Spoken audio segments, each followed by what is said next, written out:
Okay, well, welcome to Brainstorming the Human Connection, brought to you by the South Dakota Humanities Council. We got a little bit of a late start today because we're having some technical difficulties, but that kind of goes with the territory, I guess. Well, glad to see you all here today because we're going to have a very interesting conversation. Gene Tyon is coming on with us, and he was having a little bit of difficulty trying to get on, and that happens.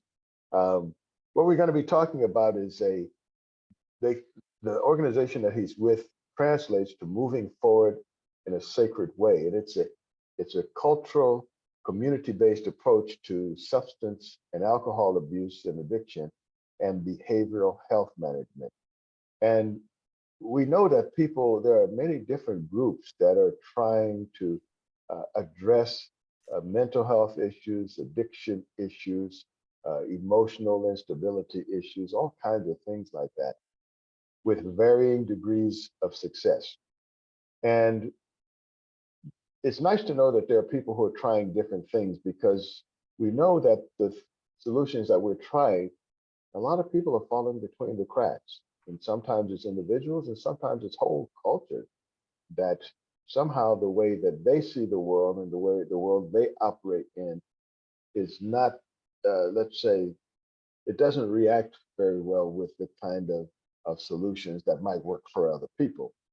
And so it's nice to see that people are trying different things, because even if something doesn't work, if you know what you're doing now doesn't work, it just kind of suggests you ought to try something different.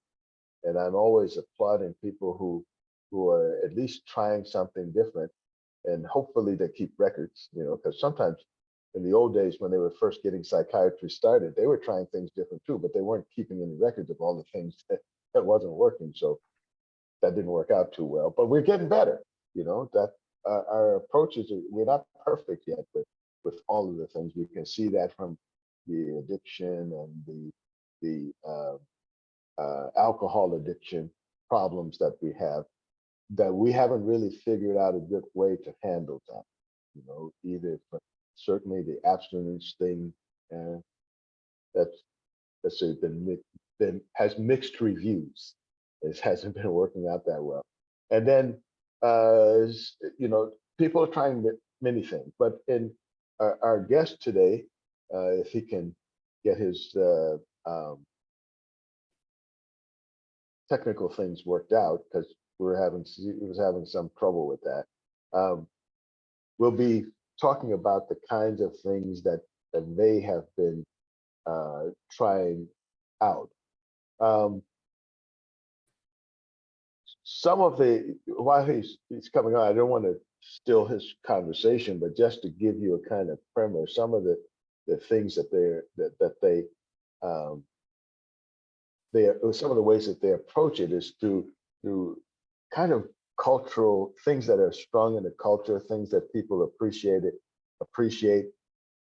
the things that they're immersed in their culture. And some of those things are compassion. It's called the 7 universal laws that they use, and those 7 universal laws are compassion, humility, wisdom, generosity, fortitude, bravery, respect, and honor. And looking at those kinds of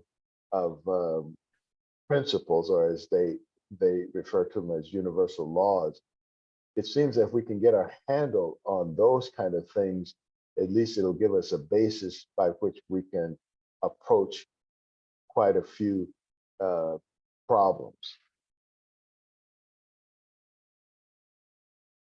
Some of the opportunities that they give people is they have mentorship, they have purification ceremonies or NEPs, they have spiritual assessment, healing, they have healing ceremonies, spirit purification for like trauma and grief and loss.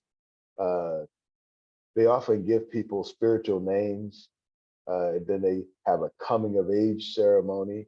And that's something that, our culture, I think the closest we have to a coming of age ceremony is a driver's license, but we don't really have a line at which we say, okay, now from here on, you used to act like a child and we let you go with that. And then there are certain expectations we didn't have for you because you were a child. But now after this line, we have certain expectations, you know. But there is a point to which you say, okay, now you get to sit with the adults. Now you have adult responsibilities. Now we have adult expectations with you. Right? And I think the cultures that have coming of age ceremonies, when they take it seriously, it seems to me that they work, at least in the context of those cultures. I'm hoping that because I can't watch all of these screens, I don't know when he'll pop up, with but I guess Colby will tell me. So coming of age is one, and they also use traditional medicines. They also have cultural identity development, and then what they refer to as wraparound services. And I don't want to sort of speak for other people, so I don't want to get too deep into that. But while we're waiting, what kinds of things do you think we could use in our culture? What kinds of things do you think would be helpful to addressing things like alcoholism, drug addiction, and that kind of thing? Anybody have ideas about maybe what we can be doing?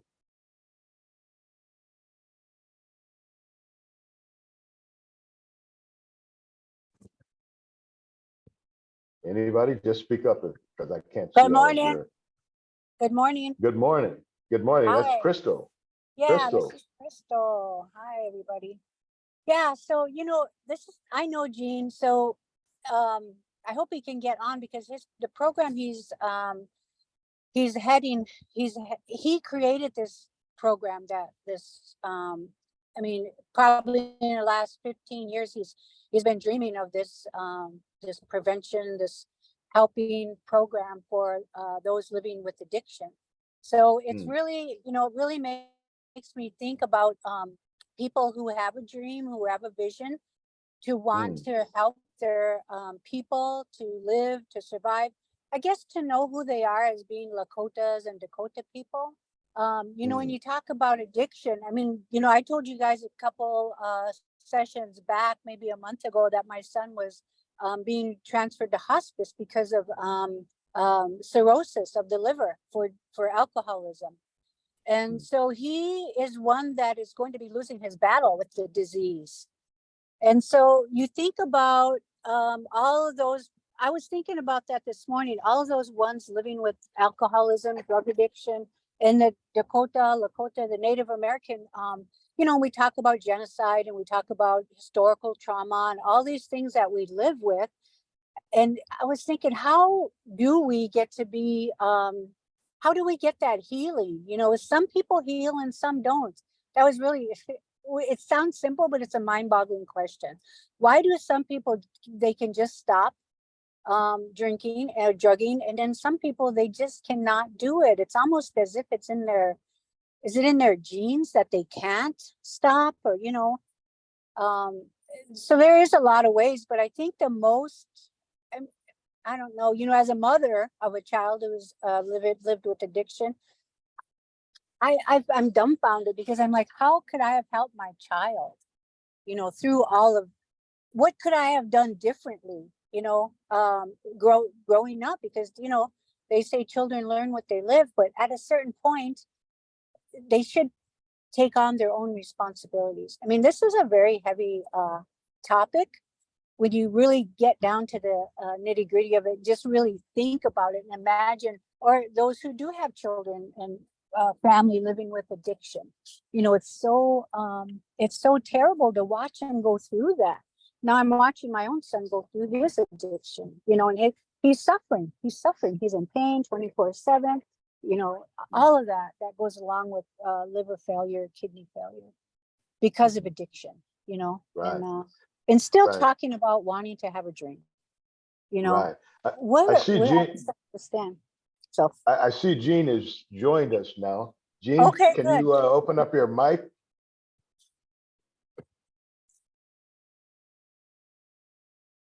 Let's see. Oh, Morning. there he goes. There you go. I was going to start filling in for you, man, and start making up stuff about your program. I was I trying just to say, help well, out. and I was going to pretend like I was you, but I think people would have caught on right away. How you doing? Glad you could finally get over our technical difficulties, and we can get you on, man. Yeah, thank you. Yeah. Lawrence and Good. Colby, thank you for your help, Colby. Got me Good. on. Good.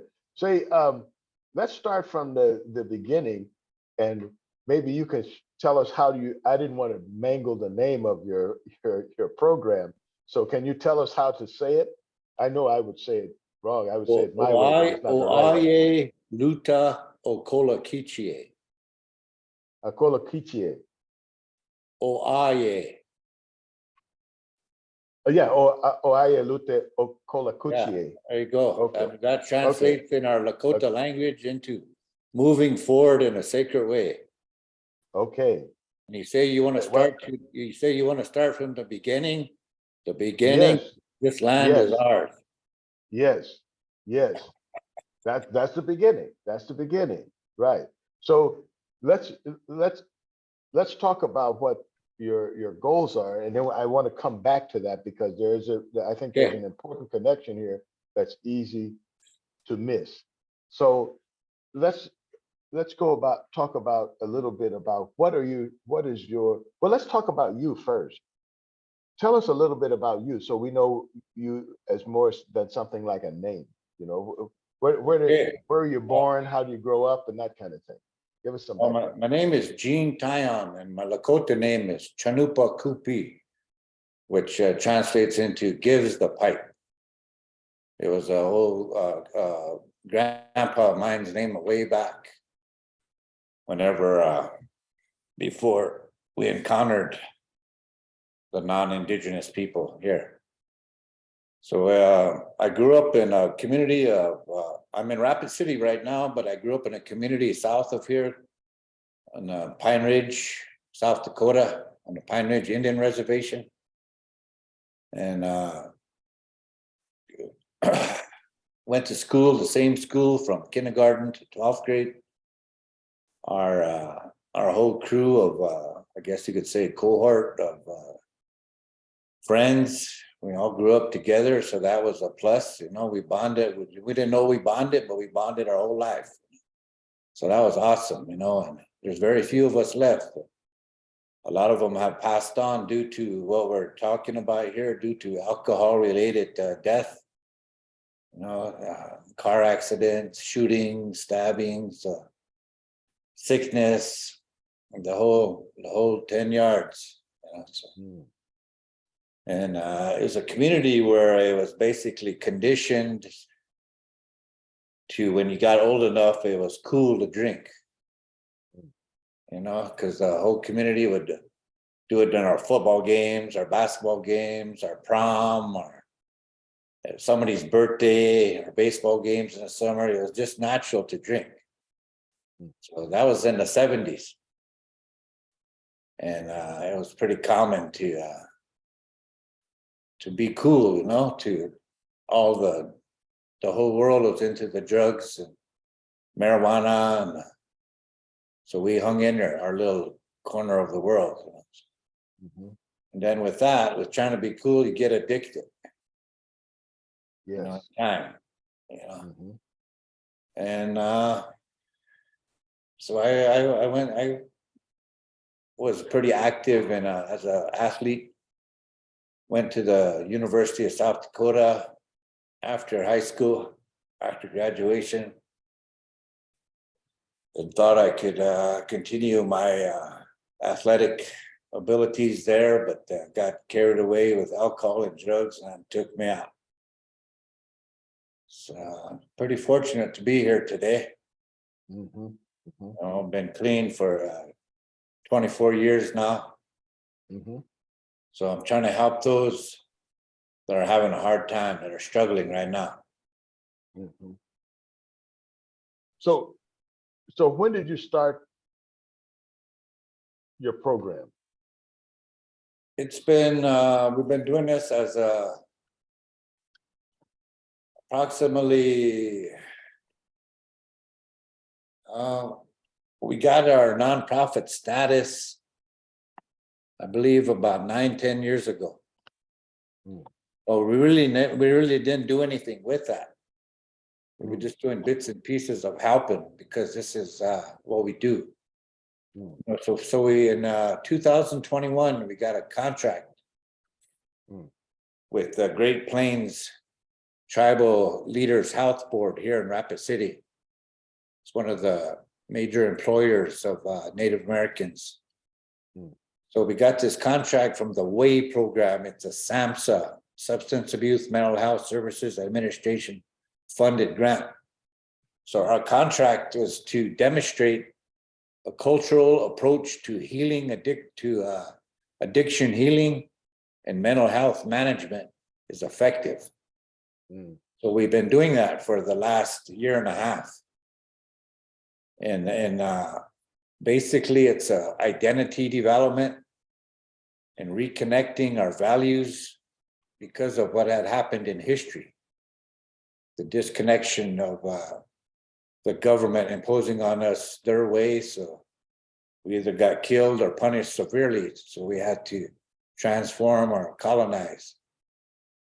So we're still battling those effects today. So, and these here in Rapid, we're approximately 18 to 20,000 indigenous peoples of the 85,000. But in the Department of Corrections, both youth and adult, the behavioral health management, the treatment programs, the domestic violence programs, the homeless shelter, we're about 90 to 95% in there. Mm. So we're created our program as a different approach to healing than what's going on. I'm not saying the current approach is wrong, but I think our identity development can help a little more in understanding what had happened in history to why we're acting this way today. Right. Well, I think that is very important, a very important point to make, Gene. And if it seems like it's a good place to go back to where you're where you were starting before, about when you said, this land is ours. And I think it's let's say understated how important that statement is, because it's one of those kind of things that there's a whole history of how this land became, let's say, the United States or South Dakota or wherever it is.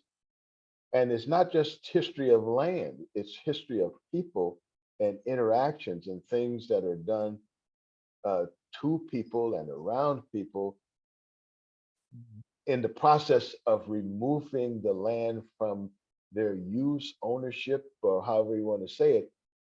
And I don't think we have enough conversation about how that affects people psychologically and emotionally. I'm wondering if you can talk a little bit about what that transition has been like. For example, if you kill off all of the leaders of a culture, and especially the male leaders, and then the women have to recreate what it is to be a man because there are no men left around who are in those important positions. That seems to reasonably that would have some impact on who young men grow up to be. Can you talk a little bit about that? Yeah, well, the United States governmental process of conquering a nation, before this was before the Europeans came over here, they did this in the other country. There's a long history of them doing this to conquer productive nation. So that was automatically instilled whenever they created their government here in this continent. So they seen us as harmful, as living in balance with the universe, which we are still doing today. You know, and it was cut off from us. Like I said earlier, we were punished or killed for being who we are. Then they created the boarding school, you know, where they forced us to go to do this their way. And again, we were killed and punished severely for being who we are. So that trauma has been still carried in us genetically, right, to this day. So it compounds the personal traumas that we're experiencing today. And those become so overwhelming that, you know, we medicate with alcohol and drugs to get these feelings out. So the program we created is really intense to get into the root of that. And then we have a 12-week session that in that 12 weeks, we take them through our Lakota cultural ceremonies that we have had since the beginning of time also. You know, not yesterday, the day before on a spring equinox, we traveled up to the highest peak in our homeland here. This is our homeland. This is where our creation story comes from, the Black Hills of South Dakota. So we traveled up to the highest peak there. It's called Black Elk Peak. And we took our offerings up there, our prayer offerings, because this is what we've been doing for thousands of years.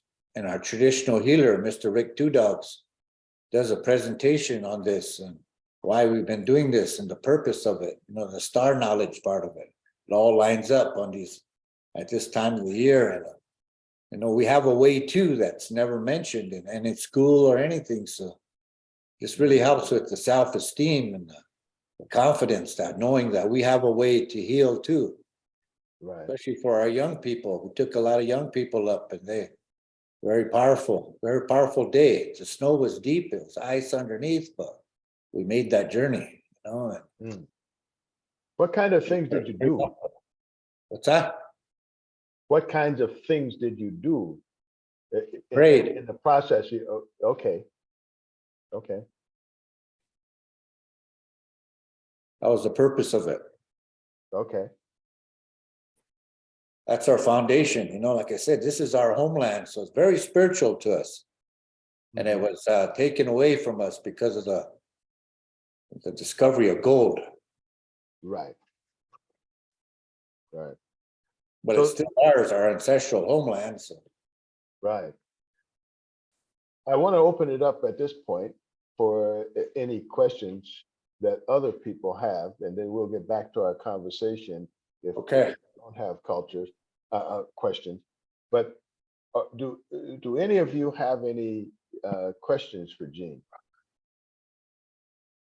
about what we've talked about so far? Anybody? Hearing none. Yes. No. There's Marge. Go ahead. Yeah. Marge. Yeah. I realize our government made a lot of mistakes way back when bought the Louisiana Territory and moved into this part of the country.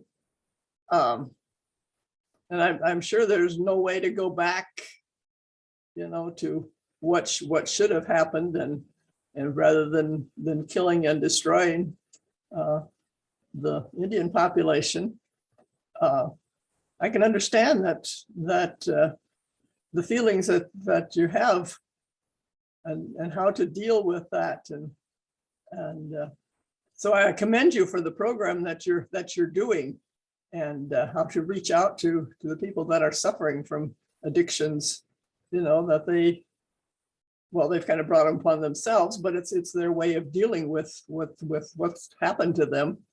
And but I commend you for the program that you're doing and how you're reaching out. Yes. Thank you. Anyway, Sharon? Oh, shoot, Betty got her mic off. I would just like to hear, Gene was saying they have 12 weeks. Is there a beginning of this program? I'd like to hear more about the other ceremonies. I was aware of a group of high school students from Aberdeen that were taken up to that event.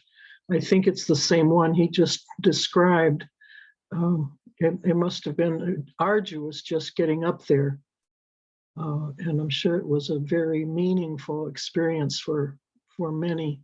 So I'm just very interested to hear Gene tell us about those things.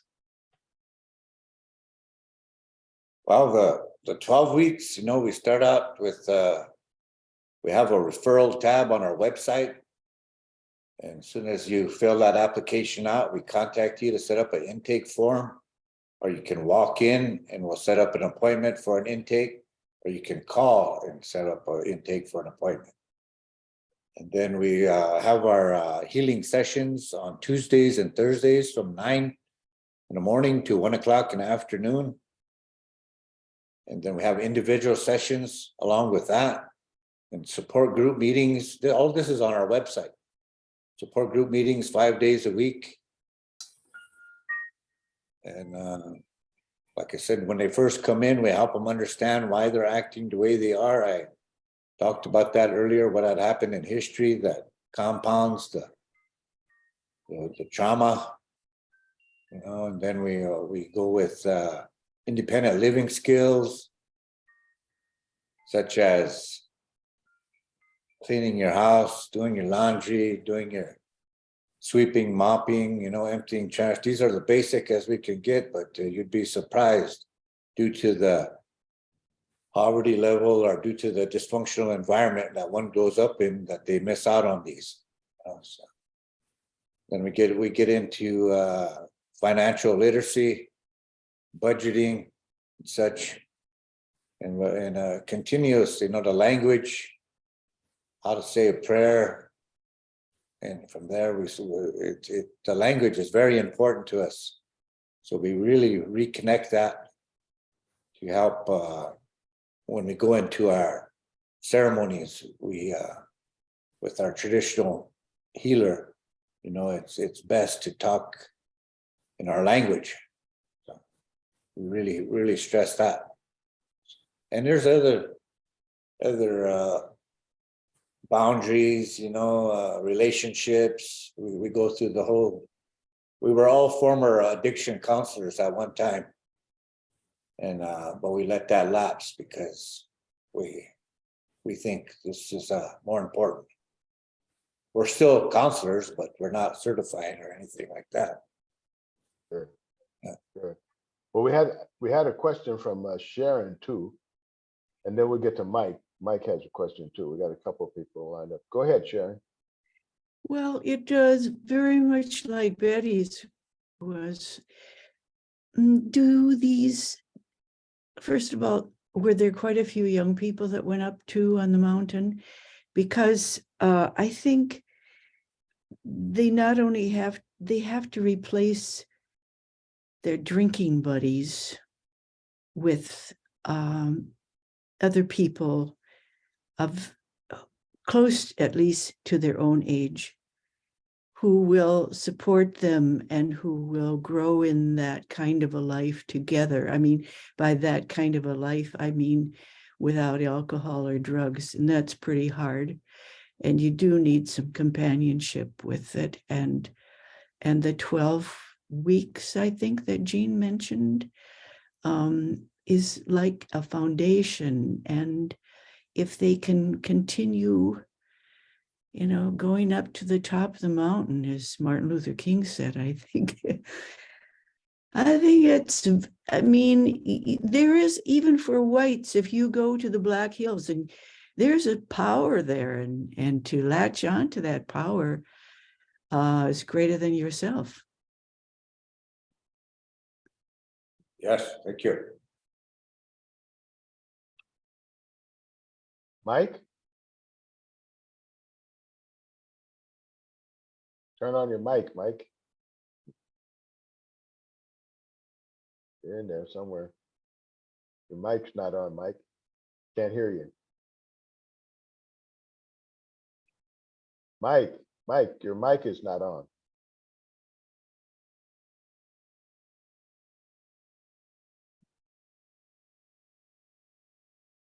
down in the lower left-hand corner.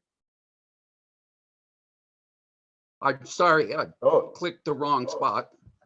The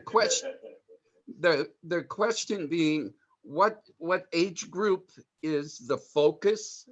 And what are you seeing as far as folks showing up?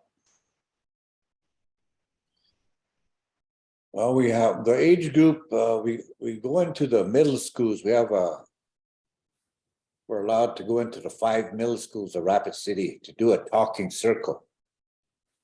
Hey, that's a support group. So from there, we get the parents involved. But that is a tough one, to get the parents involved. So once somebody comes in, we really stress to get the whole family involved, not just the individual seeking services. So we can help the whole family. You know, and some of them get scared of that because the family problems, they're conditioned that you don't say anything about anything. You know? So it's a difficult process, but this is what our program is about, to get the family involved, to help in any way we can. And then we get some of them bring we accept any age. You know, a lot of them bring their children in, and we're helping elderly. We not only help them with the issues I mentioned, but we have resources to provide them with food, transportation. We were working with the Oglala Sioux Housing with rental assistance and the Volunteers of America, but that kind of dwindled out. But we should, according to the housing, we're going to start back their program again. And we're going to be providing case management for those receiving assistance from that program to help them with with what we do.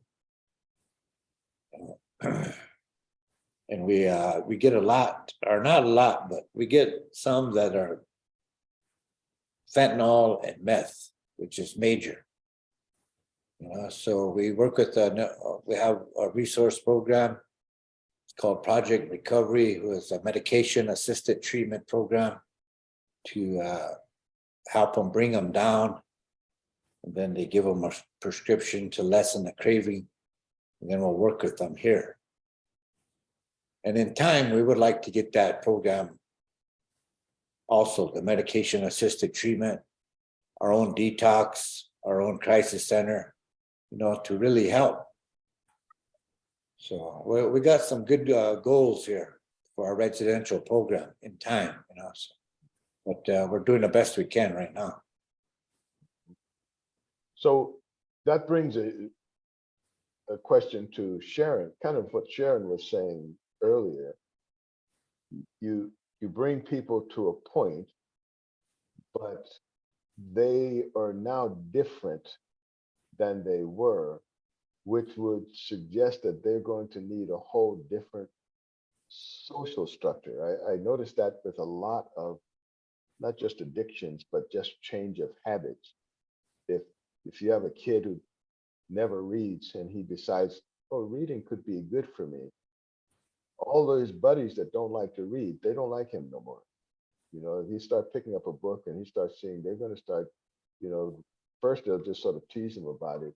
And people have even gotten violent about it. I mean, I've been in a school, I remember being as a substitute in a school. And so after, you know, first couple of days, you kind of say, this is the way this class is going to run, you know, and we have things to do and you have assignments and let's get this done. And one kid came in, he was so upset that other people were reading that he went over and knocked the book out of another kid's hand. It like really upset him that, you know, everybody's sitting down reading. And it bothered him enough that he got up from his seat, walked over and knocked the book out of his buddy's hand. You know? So I'm just thinking, okay, if you have, you know, that kind of, let's say, emotional connection to being something, you know, like okay, we all drink, man. It's like, well, what's wrong with you now? You're just like, who you think you are? That kind of thing.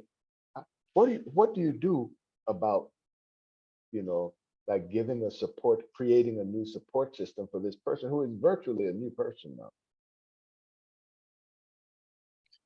Well, it brings back some experiences I had, as a young man. I was a matron at the boys' dorm where I grew up, Pine Ridge School, and this young boy would throw a fit every morning. He would get mad at everybody, and I guess I understood, or I just gave it a try. I said, okay, young man, let's this morning, let's fix our bed. But he didn't know how. This is why he was throwing a fit. So I showed him how to put the sheet on, fold the sheet, put that on, put your cover on, fix your pillow real nice. I said, and this evening, I'm going to help you to get your clothes ready for the next morning, your shoes, your socks, your underwear, your pants, your shirt, everything there. And this evening, we're going to put your papers here. And as soon as you come back this afternoon, we're going to get your homework done. And that completely changed his attitude, because nobody showed him how to do these things. So he was mad because he didn't know how. Right. Yeah. Yeah. But I'm kind of addressing now the kid that knows how, or he knows better, and he's found a way. Let's say he lost the cravings for drugs, or he's managed to put them in a place where he can manage it without, sort of like being hyper vigilant. He can just say, okay, that's just not, that was the old me, this is the new me, and I'm good, But well, the age you start using, your brain development halts. Whether it be drugs, whether it be alcohol, whether it be trauma, abusement, so it takes approximately 18 months to 2 years to be free of this, to your brain development to start developing again. And this is what, in that time, your body is changing, you're thinking new ways, and be continuously to get support is what helps. And our ceremonial process of attending our ceremonies is really helpful. I can understand why our ancestors brought us this way, because it really helps you understand the respect needed, the boundaries needed, especially the respect to be who you are. You see children running around aimlessly, but I wouldn't say it's the fault of the parents, because they didn't get that either. It's that process was denied to break us. So we had this in place at one time, our society.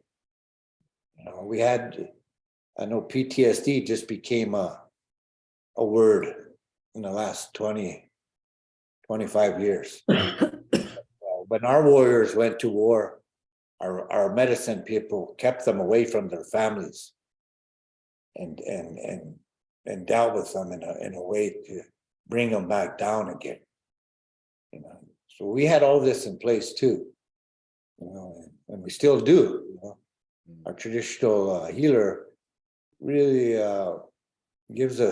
shows us how to live, to reconnect. We're reconnecting ourselves.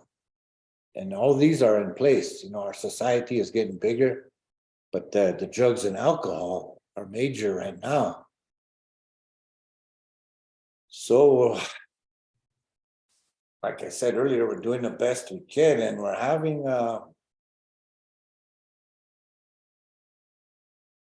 okay, I don't know if you know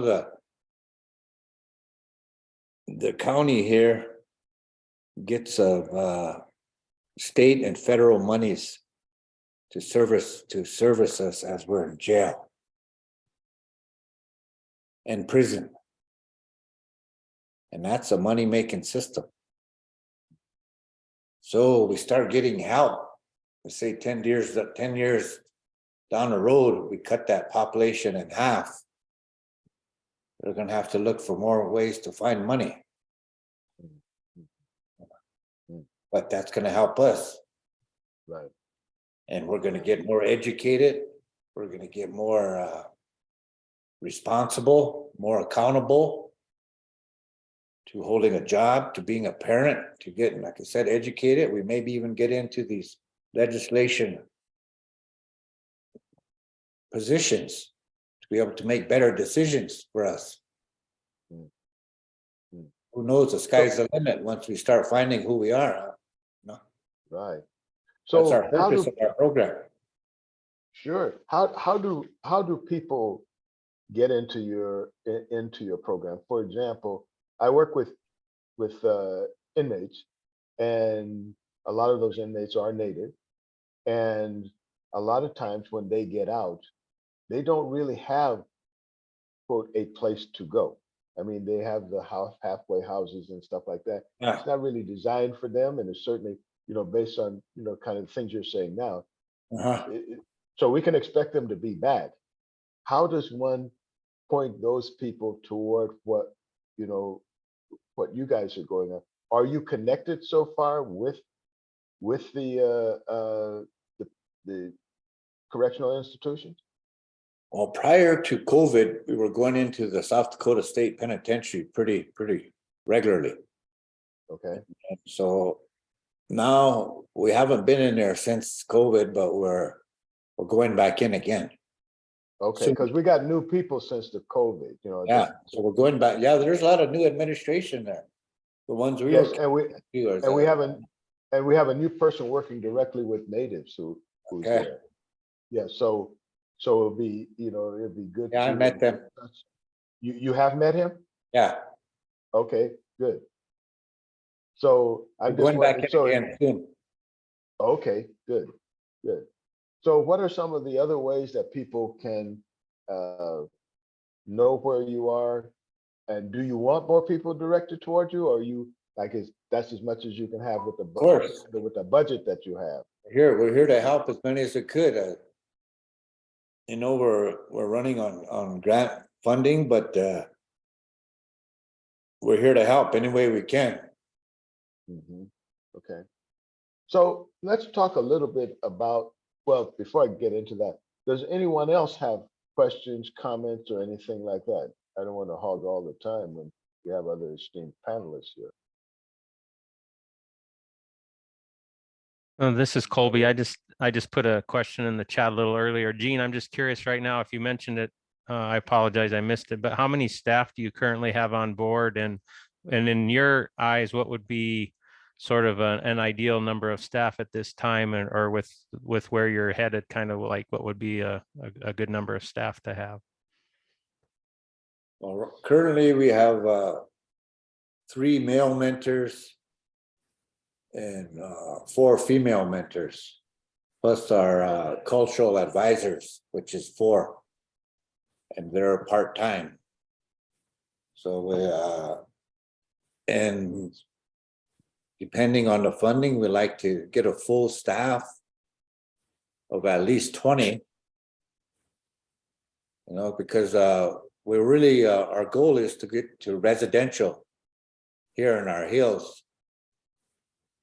A good 5,000 square acre of land where we can raise and breed our buffalo and our equine therapy, our horse therapy, and our garden project, our ropes course, our outdoor powwow ground. This will really help one open up their mind. Once they can stay there year round and start developing these workforce skills and education and on-a-job training.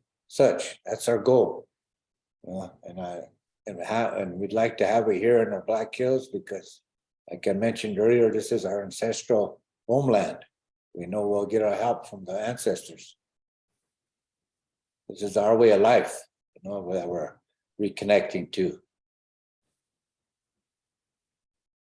Can we talk a little bit about going forward, some of your goals, the things that you would like to see where you're developing toward, you know, people don't like, let's say, step up to the plate and bat 1,000. You know, you started a place, you're at a place, and where you're trying to, what would you like to see as your where you think, okay, this thing is running very smoothly now, and eventually work yourself out of a job, because that should be the goal. If it's not the goal, it's like so that nobody needs that program anymore. How do you, where do you see yourself in that? Well, created this, so we're gonna go as far as we can, you know, and what we'd like to see is collaboration with the court system. You know, we had 5 judges here come and they're really interested and want to go about, but we're lacking, in their eyes, we're lacking the certification guidelines. But we can meet the outcomes to all those guidelines. And in their way, their regulations, their curriculums that they have, the prisoners are the ones leaving the Department of Corrections, or in behavioral health, or DSS, whatever guidelines they have, restrictions. You know, we have a way too. We got our protocol and our guidelines. So we like to meet halfway. And they know that, meaning they is the county, the state, the federal system, the nation, know that one nation working with their own is the most common sense thing that can happen. So if they can meet us halfway in all the guidelines that they have, I think we'll be able to work with them. It So would help the community. Sure. Now, if what it sounds like is they're asking for things that they can measure to see, Yeah. well, you're here, you say you are going, you're trying to go here, this is what you want to do. How do you measure whether or not, and how close you are to meeting your own goals? It sounds like that's what they're asking. One is, do you have that same sense? And then 2, Yeah. if that's true, how would you say that you are prepared to measure your success by your own standards? Okay, well, we got the data we're keeping, you know, and some of the data we're keeping right now is our ceremonies. How many times they attend, how many, what's their, we got a survey sheet, questionnaire afterwards. We keep this. And so we're keeping our data in our way, you know, and it's a first in this area of the ceremonial use, identity development. How are we reconnecting, you know? So we got our own way of doing things too, and it's going to wake up some people, but it needs to be done. So do you see any overlap of you know, you mentioned that, you know, you would like them to meet you halfway, you meet them halfway, however we want to look at it. But it would seem like, since sounds like your goals are somewhat the same anyway, have you identified the overlapping goals? And if so, what are they? Okay, our goals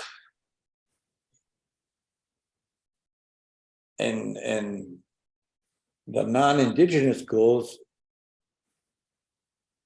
their programs are not meeting them goals.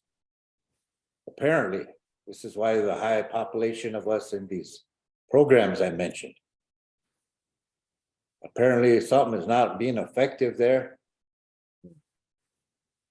But there's a lot of money being made. So I think we can be a little more effective in helping our own understand, like I said earlier, what had happened, help them to be a better human being in this world today, being them, being who we are. That's our goal, you know. They're good. We have the same goals, but ours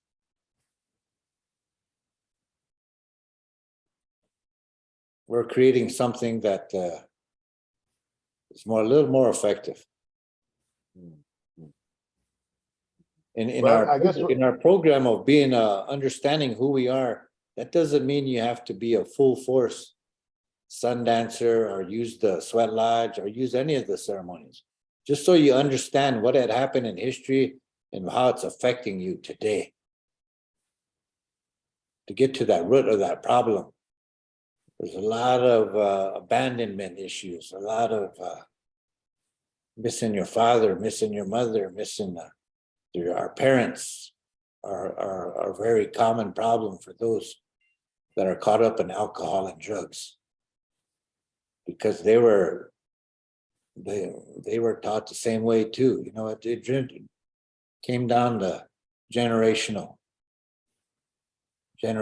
of those. So everybody got confused for a while there, but now we're getting back on track.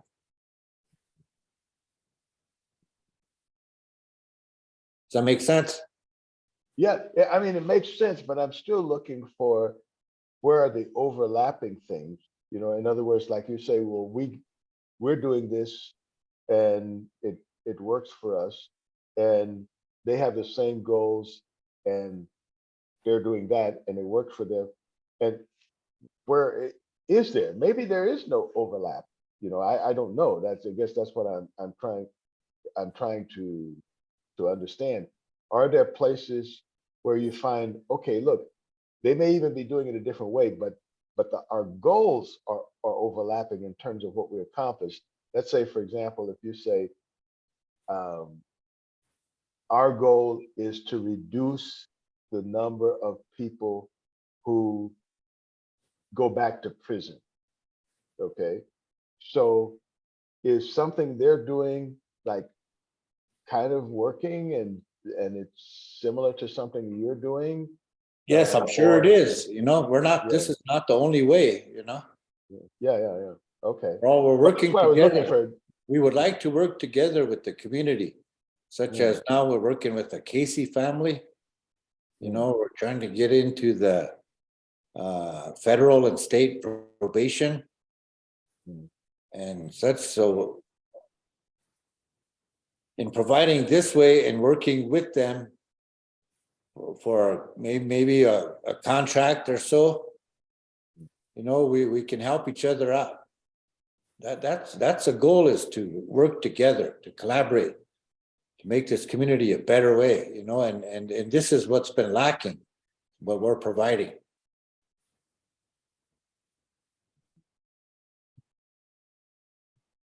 Great. We have time for maybe one more question. I almost hate to bring it up because then we end up going overtime, but is there any other thing that somehow we didn't cover, Gene, that you would like to say? Maybe that's all the time we have, is anything that you would like to add to this conversation.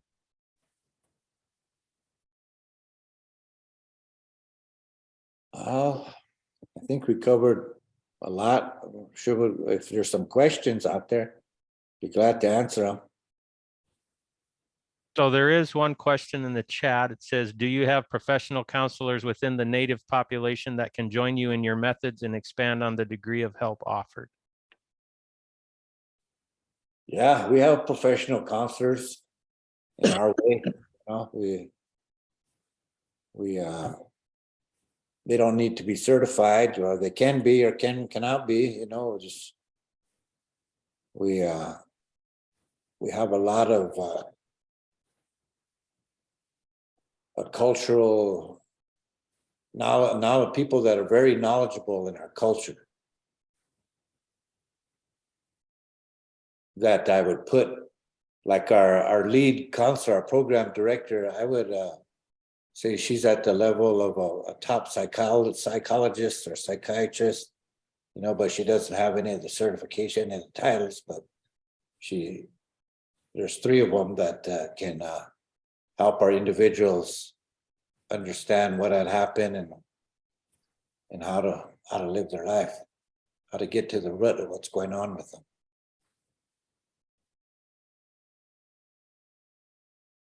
Okay. We have our ceremonies with our traditional healer. Our first ceremony is our spiritual assessment. This is one how we understand to work with the individual in our way. We have and it's very, very effective. And we have a calling back our spirit ceremony, which is during trauma, our addiction use, your trauma leaves you. So we bring that back. These are thousands of years old ceremonies, you know, that are very helpful.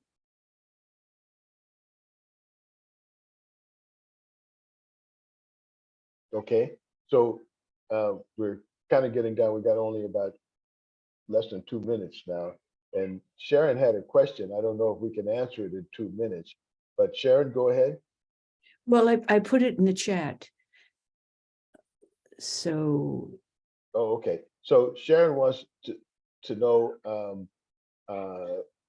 do you approve of the boarding schools use today? For example, in St. Joseph and Chamberlain. Oh, I'm sorry, Sharon, I don't know anything about that school. Yeah. Okay. Yeah. So it's looks very nice on the outside. Oh, okay. The children, when I saw it, were were playing in the lawn and really enjoying that. But because of the boarding school history, it's, well, it's touchy, I think. Okay, I think I stopped in there once at the museum, but Yeah, the not museum. aware of any of the yeah. anything else Well, about it.